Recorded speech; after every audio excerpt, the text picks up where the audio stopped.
Hi, I am marriage and family therapist and relationship specialist, Dr. Becky Whetstone, your marriage crisis manager, and this is the third installment in my video series about how to deal with your relationship crisis. Today's subject is Marriage Crisis 101, and I'm speaking to those of you who are thinking of leaving your partner. I call you the decider, and the person that you're thinking of leaving I call the rejected. Chances are, if you're watching this, you're going through one of two situations. The first is that you've reached a breaking point in what you're mentally and emotionally able to tolerate in your relationship. You're probably so full of anxiety and disgust when you're in your partner's presence that you have come to feel an urgent need to get away from them. But at the same time, I'm sure that you don't really trust yourself to make decisions right now, and you don't want to do anything permanent. Mainly, you need time and space to get your wits together.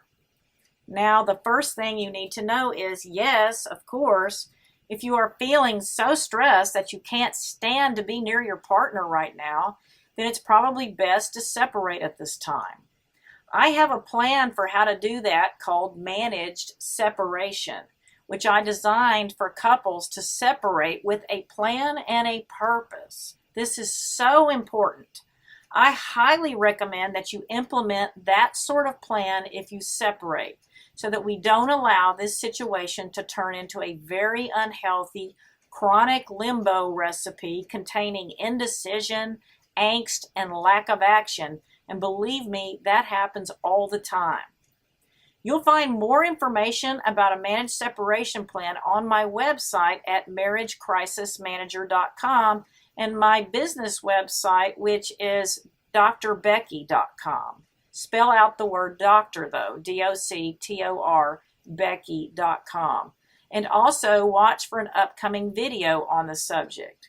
So yes, it's time to begin to make plans for a separation. But know that your feelings are likely to be all over the place in the next days, weeks, and months. So you don't want to do anything permanent at this time, such as file for divorce. It's very important right now to slow down any sort of major decision-making process because, quite frankly, you're not in a mental state that would allow you to make wise decisions. So my immediate goal for you right now would be to, 1, give you the space you need, 2, get you in therapy to be working on your feelings and to clearly understand what's been going on in your life to cause you to feel this way. And 3, make sure that we don't make a bigger mess than we already have. Now, this video would be totally incomplete if I did not talk a little bit about affairs and inappropriate relationships. I've been doing this work far too long and know that almost every person who feels like you do right now either has someone in mind or is already engaged in some sort of inappropriate relationship with someone else. Unfortunately, it's human nature to find a sort of stepping stone person to help you through the breaking apart process, and most people do it. When deciders like you come to my office, I'll tell them what I'm telling you right now.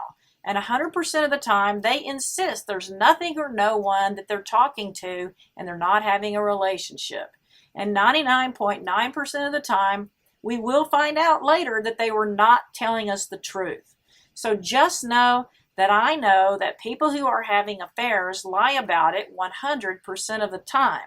They will not admit it unless presented with absolute proof. So first, know that if there is another relationship that you are keeping secret, you will be found out. If you and your spouse came into my office for marriage counseling, I'd be asking your partner, the rejected person, if they'd seen or noticed signs of an affair. I also would tell them to keep their eyes open for things like that. We know that just because a spouse denies it does not really mean very much at all. The reason is that the sooner we get down to the truth of what's going on and the full knowledge of what we're dealing with, the sooner I can truly help you. If you are cheating and keeping it a secret, it completely hampers the process of what we need to do to manage your marriage crisis. So, of course, no matter how horrible your marriage is, there is no justification for cheating, Nothing good ever comes from it. And the relationship you formed with this person, which is based on lies and secrets, almost never works out over the long term. I also want people who are having an affair to really think about what they're doing and the pain they're causing others. Not just to your partner, but to your children, your family, and your extended friends.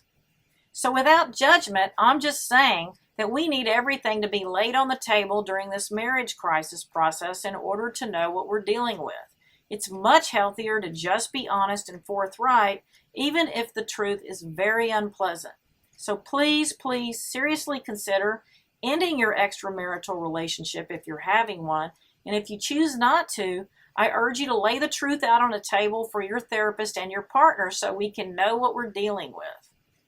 Now, back to your relationship with your partner and how to handle him or her as you pull away to find some space for yourself during these very important days in your relationship. When you pull away, your partner is going to freak out. There is no way around it. It always happens. So prepare yourself for it. When you pull away, either by becoming distant or by making an announcement that you want to separate or that you don't think you love your spouse anymore, it's going to set off panic alarms in their brain that will almost immediately cause them to go in a state of fight or flight. Their brain is going to be telling them that they are in immediate danger. That panicky feeling is caused by adrenaline and norepinephrine being released into their system. This causes immediate physical reaction, so their heart is going to race. Their breathing will increase, their blood vessels will constrict, their muscles will tighten, and the result will be that their body is going to experience a stress response all over. Once any person experiences the horrible feeling of fight or flight, they'll hate it and want it to be over right away. Remember, in a car wreck, that feeling usually goes away relatively quickly, but in a marriage crisis, it can last a very long time. So I'm hoping you can find some caring and empathy for the person you're pulling away from, your spouse, even though I'm sure that that person has done plenty to earn their way into you wanting to get away from them. This phenomenon that I'm talking about, when we receive shocking relationship news or awareness, is referred to as attachment panic, because the thing that's causing the fight or flight reaction is that you're that person's significant other or someone they're deeply attached to, even though the relationship has plenty of issues. You are pulling away and they can sense it and feel it, and maybe they can even see signs of it. So in my office, which is right here, when I'm talking to people who are experiencing this attachment panic, they nod their head yes and confirm that these are exactly the sort of feelings that they're having. So I'm sure if you're in a relationship crisis, your partner is feeling much the same thing or will soon be feeling it when you reveal the extent of your unhappiness and tell them that you're making plans to take action to step away from the relationship. Know that when you do that, your partner will experience the attachment panic and it will trigger obsessive thinking about the situation that you're in. Whereas the day before, your partner might not have been thinking that much about you and what you were doing. Now, that's all they can think about. Even worse, self-control will become extremely difficult for your partner. They may feel the urge to be near you as much as humanly possible, or now they may want to do all the nice things for you that they haven't done in a long time. They may want to write you letters, they may want to call, text, or keep track of your every move. And I know that from your perspective right now, that is the last thing you want or need. So now we have one spouse who wants to smother and another spouse who wants to get away and have breathing space. And it's during moments like these that your marriage crisis manager, also known as me, Dr. Becky, becomes invaluable. Because while I want you to treat your partner with compassion and caring during their attachment panic phase, I also don't want you to mislead them or give them false hope at this time.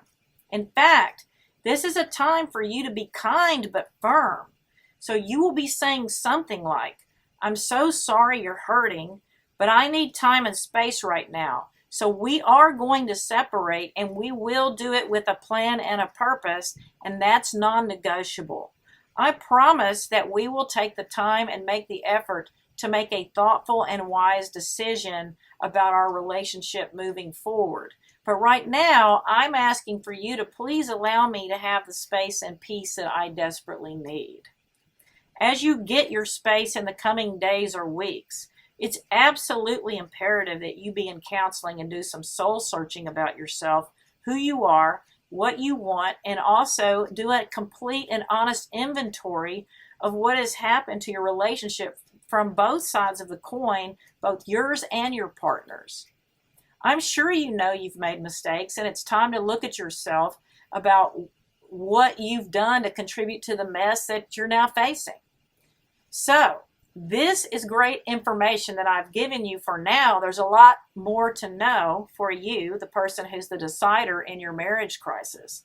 So stay tuned for much more vital information that will help you through this situation. Look for videos, articles all over my website, marriagecrisismanager.com. I am Dr. Becky Whetstone. I am your marriage crisis manager. Thanks for listening. You're in good hands. You're not alone. And I am here